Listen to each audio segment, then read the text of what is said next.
जब आंखों में यार मान लिया, मंजिल को अपना मान लिया, फिर मुश्किल क्या आसान क्या, बस ठान लिया तो ठान लिया। इसी के साथ मैं श्वेता जायसवाल आप सभी का स्वागत करती हूँ बेसिक शिक्षा के यूट्यूब प्लेटफॉर्म पर। और आज की वीडियो में हम बात करने वाले हैं सीयूईटी के ट्रेंड एनालिसिस के बारे में। ट्रेंड एनालिसिस क्या होता है, तो देखिए, जब सीयूईटी, आपको पता होना चाहिए कि 2022 से सीयूईटी स्टार्ट हुआ है एग्जाम, ठीक है। और सीयूईटी जो है यहाँ पे अपना पेपर कराता है, और पेपर में हम देखते हैं कि ये अपने सब्जेक्ट वाइज, आज हम इसमें हिंदी के पेपर की बात करेंगे और उसके ट्रेंड एनालिसिस की बात करेंगे कि अगर आप हिंदी की तैयारी करने जा रहे हो, सिलेबस आपने देख लिया, तो आपको उस सिलेबस में आपके कुछ पोर्शंस ज्यादा अच्छे होंगे, कुछ पोर्शंस कम अच्छे होंगे। अब यहाँ पे आप उन कम अच्छे वाले पोर्शंस को स्किप ना करें, इसलिए एक बार ट्रेंड एनालिसिस देख लेना जरूर से। यहाँ पे आपको ये पता चलता है कि कौन सा चैप्टर हिंदी का हमारा ज्यादा इंपॉर्टेंट है। अब ये कैसे पता चलेगा, तो अगर वो चैप्टर हर साल आपके पूछा जाएगा, ज्यादा नंबर की मात्रा में पूछा जाएगा, यानी कि अगर रस कोई चैप्टर है, ठीक है, अब रस में से आपके हर साल आपके 5-5 क्वेश्चन आ रहे हैं, दैट्स मीन कि रस आपका इंपॉर्टेंट है ना, आपको इसको पढ़ना ही पढ़ना है। आप इसको स्कोप करोगे तो आपके 5 क्वेश्चन यानी कि आपके 25 नंबर कम हो गए। 2 नंबर से मेरिट आगे पीछे हो जाती है, सिलेक्शन रुक जाता है, तो आप 25 नंबर का रिस्क नहीं ले सकते हो ना। तो इसलिए आपको ट्रेंड एनालिसिस देखना जरूरी है। इस बेसिस पे देखो, जहां मैं आपको और भी चीजें बताऊंगी कि आपका जो पेपर है वो किस ईयर में कौन सा, मतलब इजी आया था, मॉडरेट आया था, पेपर पैटर्न कैसा आया था, सब कुछ के बारे में। तो शुरू करेंगे पहले एग्जाम पैटर्न के बारे में, कि अगर आप अभी तक एग्जाम पैटर्न नहीं जाने होंगे तो फिर इसको भी जान लो कि आपका ये जो एग्जाम होता है बच्चा, ये जो एग्जाम होता है आपका सीबीटी मोड होता है, कंप्यूटर बेस्ड टेस्ट होता है, एमसीक्यू टाइप क्वेश्चन आते हैं, ठीक है, ऑब्जेक्टिव टाइप क्वेश्चन आते हैं। उसके बाद में आपका यहाँ पे +5 मार्क्स होता है एंड -1 निगेटिव मार्क्स होता है। ठीक, सही आंसर किए तो 5 नंबर मिल गए, गलत किए तो -1 हो गए, यानी कि 6 नंबर कट गए, ठीक है। फिर मार्किंग स्कीम यहाँ पे medium of paper Hindi English को लेकर के 11 रीजनल लैंग्वेज होती हैं आपकी, जिसमें आपका पंजाबी, गुजराती, असमिया, ठीक है, बंगला, ये सभी आपके एडेड होते हैं। टोटल सब्जेक्ट आपके 37 है, जिसमें 23 डोमेन होता है, 13 लैंग्वेज होती है और 1 जीएटी होता है। मैक्सिमम आप 5 सब्जेक्ट को चूज कर सकते हो, ठीक है। और एग्जाम क्वालिफाई करने के बाद में जब आप किसी कोर्स में एंटर करते हो तो आपको मिनिमम 3 सब्जेक्ट जो है उसके मार्क्स जोड़े जाते हैं, उसके बेसिस पे आपको यहाँ पे जो एडमिशन है वो मिलता है, जिसमें आपका 1 लैंग्वेज होना चाहिए, 1 डोमेन होना चाहिए और 1 जीएटी होना चाहिए। जीएटी और लैंग्वेज आपका बहुत कॉमन होता है, इसीलिए कहते हैं कि जो आपका लैंग्वेज पोर्सन है बहुत स्कोरिंग होता है, और उसमें भी ज्यादा बच्चे जो है हिंदी को ऑप्ट करते हैं, तो हिंदी उनके लिए बहुत, मतलब एक रामबाण जो है ना वो साबित हो जाता है कि अगर आप हिंदी को अच्छे से पढ़ लिए और उसमें तैयारी कर लिए तो बड़ा अच्छा आपका मार्क्स आ जाता है, और उसके बाद में आपका थोड़ा सा रास्ता और इजी हो जाता है अगर आपका लैंग्वेज अच्छा चला गया तो, ठीक है। क्योंकि मैथ्स में क्वेश्चन छूटने के चांसेस हो जाते हैं अगर आपने नहीं किया तो, और आप मतलब अभी देखोगे तो आपको अवेयरनेस आ जाएगी कि दिक्कतें आ जाती हैं थोड़ी बहुत। तो इसलिए जो आपके हाथ में है यानी कि हिंदी, उस पर फोकस कर लो अच्छे से, ठीक है। कम मेहनत में ज्यादा रिजल्ट मिलेंगे, इसकी मैं गारंटी ले लेती हूँ, ठीक है। हिंदी मुझे मैं ही आपको पढ़ाने वाली हूँ, तो बिल्कुल शुरू से पढ़ेंगे और सब कुछ लेकर के पढ़ेंगे, सब कुछ के बारे में डेप्थ में पढ़ेंगे, ताकि आपको वो आज पढ़ने के बाद ये हिंदी जो है आपको आगे भी एंट्रेंस एग्जाम में, आगे भी कॉम्पिटेटिव एग्जाम्स में आपको बहुत काम आए, ठीक है। चलिए, मीडियम आपको मैंने बता दिया है, सिलेबस आपका यहाँ पे डोमेन का एनसीईआरटी बताया गया है, जनरल एप्टीट्यूड में जो चीजें पूछ जाएंगी उसको बताया गया है, और लैंग्वेज के लिए सिलेबस इन्होंने बोल दिया कि हम कॉम्प्रिहेंशन पूछेंगे, ठीक है, अनसीन मतलब रीडिंग कॉम्प्रिहेंशन पूछेंगे, वोकैबुलरी पूछेंगे, लिटरली चीजें पूछेंगे। तो यहाँ पे अब कंफ्यूजन है कि इसमें हम क्या क्या पढ़ें, क्या हम सिर्फ रीडिंग कॉम्प्रिहेंशन पढ़ेंगे, क्या हम सिर्फ वोकैबुलरी पढ़ेंगे और इसी 2 टॉपिक से हमारा 50 क्वेश्चन आ जाएगा, तो ऐसा नहीं होता है, ठीक है। जिसके लिए मैंने डिटेल सिलेबस की वीडियो आपको बता रखी है, इसी चैनल पे है, आप उसको जाके देख सकते हो, ठीक। अब यहाँ पे हम बात करेंगे ट्रेंड एनालिसिस के बारे में। हर साल का ट्रेंड एनालिसिस हमारे पास में है कि कौन से ईयर में क्या क्या सब्जेक्ट से, मतलब हिंदी से किस किस चैप्टर से कितने कितने क्वेश्चन आए थे, तो आप एक आइडिया लगा पाओगे कि अच्छा कौन कौन सा चैप्टर हमारा ज्यादा इंपॉर्टेंट है, ठीक है। चलो, तो ये रहा हमारा 25 का सीओडी पेपर। आपको पता होना चाहिए कि ऑनलाइन शिफ्ट में अगर एग्जाम होता है तो कई शिफ्ट में होते हैं, कई एग्जाम मतलब कई डेट्स में होते हैं, ठीक। एग्जाम जो है वो स्टार्ट हो गया था 13 मई से, और पहला शब्द भेद का जो टॉपिक है, ठीक है, शब्द भेद जहां पे हम तत्सम तद्भव पढ़ते हैं, शब्द भेद से आपके 13 मई में 1 क्वेश्चन आया, 16 मई को, फिर 16 को एग्जाम हुआ, 16 मई में 2 क्वेश्चन, 19 को 2 क्वेश्चन, 20 को 3 क्वेश्चन। तो आप देख रहे हो कि शब्द भेद से कंटिन्यू क्वेश्चन आए हैं, दैट्स मीन इस शब्द भेद बड़ा इंपॉर्टेंट टॉपिक है, ठीक है, शब्द भेद को स्किप नहीं करना, वाक्य भेद से एक क्वेश्चन है। चलो हम पढ़ेंगे, लेकिन देखो सिलेबस को स्किप करने का चांस बिल्कुल मत लेना, जितना है अभी तेरे पास टाइम है तुम पढ़ सकते हो, ठीक, स्किप करने का चांस मत लेना। चीजें हो सकती है, ये हम बस एज्यूम कर रहे हैं कि हमें ज्यादा फोकस पे करना है, लेकिन हमको फोकस सब पे करना है, ठीक है। सर्वनाम से हमारे 1 से 2 क्वेश्चन आए हैं, क्रिया से हमारे कंटिन्यू क्वेश्चन आए हैं, जहां पे हम देख रहे हैं 1 2 1 2। अब देखो टोटल हमारे 30 चैप्टर्स होते हैं, 30 से 32 चैप्टर हैं, 50 क्वेश्चन आते हैं। अगर ये चाहें तो हर चैप्टर से 2 2 क्वेश्चन देंगे तो पूरे चैप्टर को ले लेते हैं, इसीलिए जो संख्या है यहाँ पे 2 2 ही है, 1 2 1 2 हर चैप्टर से पूछेंगे ये, तो इनके पूरे 50 क्वेश्चन हो जाते हैं, ठीक है, तो ज्यादा नंबर नहीं लिया जाता। फिर विशेषण से आपके पूरे शिफ्ट में पेपर आए हैं, पूरे शिफ्ट में क्वेश्चन आए, यानी कि इंपॉर्टेंट है। अव्यय से, लिंग से क्वेश्चन आपके आए हुए हैं, वचन एंड कारक से क्वेश्चन आपके 2 2 3 3, ठीक है, आए हैं। फिर क्रमबद्धता से क्वेश्चन आपके आए हुए हैं यहाँ पे 1 3 2, ठीक।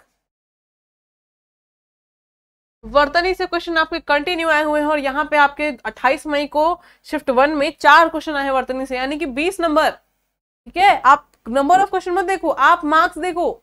एक टॉपिक है आपका, वहां से आपको सीधे 10 नंबर 20 नंबर, और बहुत छोटे टॉपिक हैं ये, आपका कोई साहित्य का टॉपिक नहीं है, आपका कोई पैसेज का टॉपिक नहीं है। और मैं आपको बता दूं एक ऑनेस्टी, मतलब हिंदी लैंग्वेज में 200 250 नंबर पेपर होता है, 200 प्लस आराम से आते हैं बच्चों के, और आते हैं तो अगर आपको भी उन्हीं बच्चों के उसमें रहना है, थोड़ा ज्यादा पढ़ना पड़ेगा ना।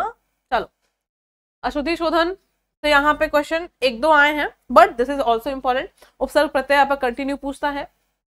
फिर अनेक शब्दों के लिए एक शब्द से क्वेश्चन आए हैं, जो कि रहा तो 1 2 2 2 3 3, ठीक है, कंटिन्यू पूछा गया है, कभी स्किप नहीं करना। आ जाओ विलोम पर्यायवाची पे। पर्यायवाची तुम लोग को बड़ा डर लगता है, अरे यार पर्यायवाची छोड़ देंगे, इतना कौन पढ़ेगा, विलोम तो हो जाएगा, पर्यायवाची नहीं मैम। पहले बच्चे करते थे, देखो नंबर ऑफ क्वेश्चन देखो, विलोम पर्यायवाची से 10 क्वेश्चन एक ही पेपर में, 12 क्वेश्चन, 5 दान 50, 50 नंबर तुमको विलोम पर्यायवाची से मिल रहे हैं। 12 क्वेश्चन, 12 पंचे 60, बताओ स्किप कर पाओगे? और करोगे तो कहाँ जाओगे, बैक हो जाओगे, नीचे हो जाओगे बहुत ज्यादा, तो स्किप नहीं करना है। यू हैव टाइम, अभी आपके पास समय है, तो आपको क्या करना है, उस पर मेहनत करनी है। मार्क्स तो किसी और को थोड़ी देने जा रहे हो, मार्क्स तुम्हारे हैं ना। अगर मार्क्स अच्छे आ गए तो अच्छी यूनिवर्सिटी में पढ़ने का मौका मिलेगा, अच्छी यूनिवर्सिटी में पढ़ोगे, फीस कम लगेगी, पेरेंट्स पे बर्डन नहीं होगा, ठीक है। अच्छी यूनिवर्सिटी में तुम्हारे जैसे और भी अच्छे लोग पढ़ेंगे, तुम्हारी जो संगत होगी वो अच्छी होगी। ये जो ज्ञान है उसको बाद में करेंगे, अभी इसको देखते हैं। चलो, मुहावरे से कंटिन्यू यहाँ पे क्वेश्चन आए हुए हैं, लोकोक्ति से क्वेश्चन यहाँ पे हैं। अब आप देखो, इसको दिखाने का मतलब ये है कि तुम अगर कहीं गलती से भी ये सोचे होगे कि हम अच्छा ये सिलेबस, कि हम शॉर्टकट्स के पीछे बड़ा भागते हैं। हम सोचते हैं कि हमारा 10 चैप्टर है, हम उसमें 5 पढ़ लेंगे, और हम सोचते थे कि 5 में से आ जाएगा, नहीं आएगा। 10 बताया गया है तो 10 से ही आएगा, ठीक है। ये एकेडमिक्स नहीं है, ये एंट्रेंस एग्जाम है, हर एक टॉपिक को, हर एक चीज को ये छूता है, ठीक है। एकेडमिक्स में नहीं कि अथवा में 2 क्वेश्चन आ गया, एक मार दिए और एक को छोड़ दिए, यहाँ पे अथवा नहीं होगा, ठीक। पहले तो था भी कि पहले मतलब 50 में से 40 क्वेश्चन करने होते थे 200 नंबर पेपर, अभी 50 के 50 क्वेश्चन करने, कोई आपका ऑप्शन नहीं है आपके पास कि आपको जो टफ लग रहा है उसको छोड़ दो, दूसरे को से मार्क्स निकाल लो ना। 50 आ रहे, 50 करने हैं, ठीक है। फिर आपका देखो यहाँ पे रस आ रहा है, छंद आ रहा है, अलंकार, आप रस को नहीं पढ़ते हो, रस से 2 2 2 2 2 2 2 3 कंटिन्यू क्वेश्चन आए हैं। आप किसी भी शिफ्ट में आपको पेपर पढ़े, आप रस से नहीं बच पाओगे, तो आपको पढ़ लेना है। और पढ़ाना मेरा काम है यार, तुम बस सुनो, जब पढ़ाना शुरू कर देंगे हम, ठीक है, बैच में ऑलरेडी पढ़ा चुके हैं बहुत सारी चीजें, यूट्यूब पे जब हम लोग जुड़ेंगे, यूट्यूब वाले बच्चों के लिए, और मतलब जब भी हम पढ़ेंगे जुड़ेंगे, आपको बस उस टाइम पे आ जाना जब मैं आपको पढ़ा रही होती हूँ, आपको वो चीजें ऑलरेडी समझ में आ जाएंगी जब मैं पढ़ाऊंगी तो, ठीक है। मैंने खुद एंट्रेंस क्वालिफाई किया है, और मैं खुद बीएचयू से पढ़ी हुई हूँ, जहाँ पे आप सभी को, बहुत सारे बच्चों का ड्रीम होगा कि हम वहाँ पढ़ें, वहाँ जाएं, तो मैंने वहां से पढ़ाई की और मैंने एंट्रेंस क्वालिफाई किया है, ठीक है। तो अलंकार हो गया यहाँ पे, उसके बाद में संधि हो गया, संधि से कंटिन्यू क्वेश्चन आए हैं। समास से आपके क्वेश्चन आए हैं, तो देखो अब यहाँ पे ये कुछ चैप्टर्स ऐसे हैं, संधि हो गया, समास हो गया, रस छंद अलंकार हो गया, इसको तुम लोग स्किप करना सोचते हो, मत करना गलती, हर साल क्वेश्चन आते हैं, बहुत आते हैं, ठीक है। अपठित गद्यांश, जहाँ पे नैरेटिव होता है, जहाँ पे हम कहानियों में कहानियां होती हैं और वहां से क्वेश्चन आते हैं, वो गद्यांश होता है। और जहाँ पे किसी कविता में से हमको क्वेश्चन का आंसर देना होता है, वो पद्यांश होता है। तो गद्यांश आपके 2 आते थे, जहां से 4-4 क्वेश्चन पर गद्यांश से आते थे, और एक पद्यांश आता था जहां से 4 क्वेश्चन पद्यांश के। ठीक है, तो इस तरीके से ये फॉलो होता था। रचना रचनाकार से 3 3 3 3, ठीक है, 4 ऐसे क्वेश्चन आते हैं आपके। ठीक, अब लेटर राइटिंग, हम लोग बहुत सारी चीजें पढ़ते थे, email writing, letter writing, but यहाँ पे क्या है कि अब धीरे धीरे लेटर के बारे में भी पूछना शुरू कर दिया है। तो वो कैसे क्वेश्चन पूछेगा, इसको मैं आपको जब क्लास में पढ़ाऊंगी तो बताऊंगी। ठीक है, ऑप्शनल वाइज में जो चीजें पॉसिबल होती हैं वो लेटर से भी पूछ लेता है। आपको ब्रीफ में नहीं पूछेगा कि प्रधानाचार्य को छुट्टी के लिए पत्र लिखो, ऐसा कुछ नहीं होगा। बट कुछ चीजें जो आप ऑप्शन में बता सकते हो, वो चीजें आपसे पत्र से भी पूछी जाती है। ठीक है, ये आपका रहा 25 का ट्रेंड एनालिसिस। ऐसे ही आपका 24 में, तो 24 में आपका ऑफलाइन पेपर हुआ था, तो इसमें शिफ्ट वाइज पेपर नहीं हुए थे, ऑफलाइन पेपर एक ही बार होता है। तो ये सारे आपके टॉपिक्स थे जहां से आपके नंबर ऑफ क्वेश्चन इतने इतने आए हुए थे। इसको मैं बताने बैठूंगी तो बहुत लंबी वीडियो हो जाएगी, तो आप इसको पॉज करके देख लेना कि अच्छा इस साल भी हमारे इंपॉर्टेंट क्वेश्चन। तो पत्र से इस साल 24 में भी 4 क्वेश्चन आए थे, पद्यांश से 3 क्वेश्चन, गद्यांश से 2 क्वेश्चन, ठीक है, 3 क्वेश्चन। उसके बाद में पर्यायवाची से आपके 5 क्वेश्चन। तो विलोम पर्यायवाची बहुत इंपॉर्टेंट है, पर्यायवाची उससे भी ज्यादा इंपॉर्टेंट है। ठीक है, अब अगर हम 24 के डिफिकल्टी लेवल की बात करते हैं कि इसका जो पेपर था ये किस तरीके से, मतलब यहाँ पे 2024 में जो पेपर हुआ था उसमें आपके 22 क्वेश्चन इजी थे, ठीक है, नॉर्मल थे, मीडियम में आपके 12 क्वेश्चन थे और 16 आपके हार्ड क्वेश्चन थे। अब यहीं पे कंपटीशन आपका ऊपर नीचे होता है। जो बच्चे स्किप करते हैं वो यहाँ तक कर लेते हैं, इसके लिए नहीं हो पाता। जब बच्चे थोड़ा सा पुश कर लेते, थोड़ा सा, ज्यादा नहीं करना होता यार, थोड़ा सा कर लो और पढ़ लो, ये भी निकाल जाओगे। अब तुम उन बच्चों से जो स्किप कर दिए हैं उनसे 16 क्वेश्चन आगे बढ़ गए, तो तुम ऑलरेडी एडमिशन किसका होगा, पहले तुम्हारा ही एडमिशन होगा, है ना।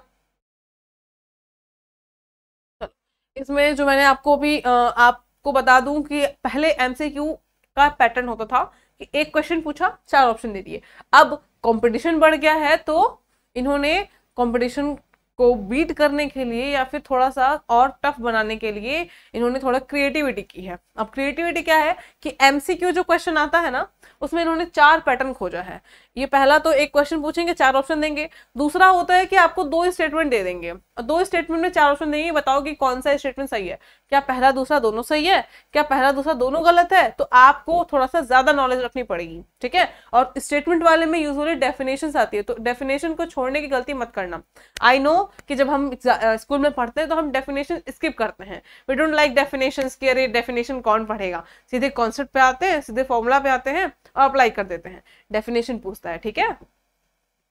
उसके बाद में असर्शन रीजन वाले, ठीक है, और मैच द फॉलोइंग में आ जाता है कि मोर देन वन ऑप्शन, कि आपको 5 आंसर दे दिया और बोलेगा कि बताओ इसमें कौन कौन सा आंसर सही है। तो ऑप्शन रहेंगे, option number A B C तीनों सही है, ठीक है, 3 सही है, ऑप्शन बी सी डी ये 3 सही है। तो ऐसे आपके more than one option correct हो जाएगा। मैच द फॉलोइंग, पहले मैच करोगे देन उसके बाद उसके अकॉर्डिंग क्वेश्चन करोगे। तो इस टाइप से 4-5 पैटर्न आपके एमसीक्यू में हो गए हैं। जो टाइम टेकिंग तो होता ही है, थोड़ा सा कंफ्यूजिंग हो जाता है। पहले एक क्वेश्चन सही बताना था, अब हमको 3-3 4-4 क्वेश्चन सही बताने हैं, तब हम एक क्वेश्चन सही कर पाएंगे। ये हो गया पैटर्न, ठीक है। नेक्स्ट, ये आपके 23 का PYQ है, इसमें भी ऑनलाइन एग्जाम हुआ था और इस तरीके से क्वेश्चन आए थे। अपठित गद्यांश वहां पे 3 बार आया, 3 आया था, तो 10 15 12 13 16 15 ऐसे क्वेश्चन आए थे, आपके वेरी किए थे। फिर उपसर्ग प्रत्यय से भी आपके कंटिन्यू क्वेश्चन आए हुए हैं। पर्यायवाची विलोम से हमेशा से क्वेश्चन अच्छे आए रहे हैं, ठीक है ना, 7 8 7 ऐसे क्वेश्चन। संधि से क्वेश्चन आपके 2-2 हर शिफ्ट में पूछा गया है। समास से क्वेश्चन, शब्द भेद से भी आपके क्वेश्चन हर शिफ्ट में आए हैं। मुहावरे, लोकोक्ति, तो ये सभी ऐसे टॉपिक्स हैं जो आपको कभी स्किप करना ही नहीं है। हर साल अगर पूछा जा रहा है, अच्छे नंबर में पूछा जा रहा है, तो हम क्यों स्किप करेंगे। स्किप करेंगे तो हमारा मार्क्स कम हो जाएगा ना, इसलिए स्किप नहीं करना है। This is your all trend analysis. आगे आप इसको थोड़ा सा पॉज करके आप देख लीजिएगा, ठीक है, कि कौन से सब्जेक्ट से किस ईयर में कौन से चैप्टर से किस ईयर में कितने क्वेश्चन आए हैं, तो आपको हेल्प होगी। रही बात इन बच्चों की, तो ये बच्चे वो हैं जो अभी इससे मतलब पिछले साल 2024 में आप ही की तरह से, आप ही के मतलब अपने अपने घर में बैठ करके वीडियोस देख रहे थे और तैयारी कर रहे थे जुट करके, और आज ये दिल्ली यूनिवर्सिटी में पढ़ रहे हैं अच्छे अच्छे कॉलेज में, ठीक है। तो ये वो बच्चे हैं, इनका नाम यहाँ पे, इनके स्कूल्स का भी नाम, मतलब कॉलेज का भी नाम है Hindu college, Hansraj college, Shivaji college, और आचार्य नरेंद्र देव कॉलेज, लेडी इरविन कॉलेज, ठीक है। मैत्रेयी में ऐसे बहुत सारे बच्चे जो DU के हैं, और ये कुछ हैं, इससे अलावा भी बहुत सारे बच्चे वहां पे ऑलरेडी पढ़ रहे हैं। ये कुछ बच्चे हैं जो BHU में पढ़ रहे हैं, ठीक है। तो इस तरीके से, और ये सभी चीजें इनके एक चीज से पॉसिबल हो पाई हैं, ये लोग वरदान बैच ज्वाइन किए थे, जो कि बेसिक शिक्षा में का बैच है। और वरदान बैच के बाद में दूसरा बैच हौसला बैच, सबसे ज्यादा सिलेक्शन जो देता है CUET में, यही दोनों बैच है। और अभी वरदान बैच आपकी अगस्त से स्टार्ट हो गई थी, और हौसला बैच की क्लासेस अभी आपकी अक्टूबर से रन करना शुरू हो गई हैं। अगर आप भी अभी से तैयारी करना शुरू करना चाहते हो, या तैयारी करना चाहते हो, तो बिना लेट किए प्ले स्टोर से बेसिक शिक्षा ऐप को डाउनलोड कर लो, हौसला बैच वहां पे ज्वाइन कर लो, ठीक है। उसके लिए करना कुछ नहीं है, रजिस्टर करो, नंबर दिया होगा, ठीक है, उस पर कॉल करके आप पूरी डिटेल्स ले सकते हो कि कैसे आपको बैच परचेज करना है, कैसे ज्वाइन करना है, क्या क्या चीजें पढ़ाई जाएंगी, कौन कौन से मेंटर्स पढ़ाए जाएंगे, क्या फैसिलिटीज मिलेंगी, एंड एवरीथिंग, ठीक। रिलेटेड कोर्स को वहां पे उसमें अप्लाई करो, और जो भी फी होगी उसको पेमेंट करने के बाद में अपनी तैयारी को अभी से शुरू कर दो, ठीक। आई होप कि आपको ये वीडियो काफी आपके लिए हेल्पफुल हो रहा होगा, जानने के लिए, आपके एग्जाम के लिए काफी हेल्पफुल रहा होगा। तो वीडियो पसंद आई होगी तो लाइक और कमेंट जरूर करना, और साथ में कोई और डाउट हो तो आप कमेंट बॉक्स में पूछ सकते हो, मैं आपको जरूर बताऊंगी। Thank you so much, bye bye.